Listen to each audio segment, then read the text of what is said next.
പൗരത്വ ഭേദഗതി നിയമത്തിൽ CPIM-ഉം കോൺഗ്രസും മുസ്ലിങ്ങളെ ഭയപ്പെടുത്തുന്നുവെന്ന് BJP ദേശീയ ഉപാധ്യക്ഷൻ AP അബ്ദുള്ളക്കുട്ടി.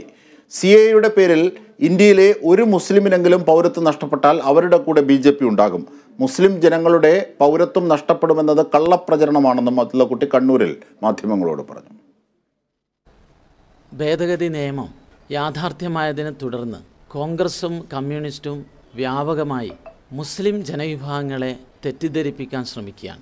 അവരെ ഭയപ്പെടുത്തി പേടിപ്പിച്ച് പേടി സ്വപ്നങ്ങൾ ഉണ്ടാക്കി ഒരു വലിയ ജനവിഭാഗത്തെ അസ്വസ്ഥരാക്കുകയാണ്.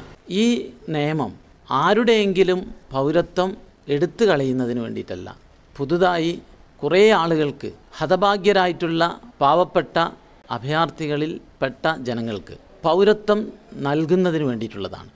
ഈ നിയമത്തിൻ്റെ പേരിൽ ഇന്ത്യയിലെ 18 കോടി മുസ്ലിങ്ങളിൽ ഒരാളുടെയെങ്കിലും പൗരത്വത്തെ ബാധിക്കുകയാണെങ്കിൽ അവർക്ക് വേണ്ടി മുന്നിൽ നിന്ന് പ്രവർത്തിക്കാൻ ഞങ്ങളുണ്ടാവും.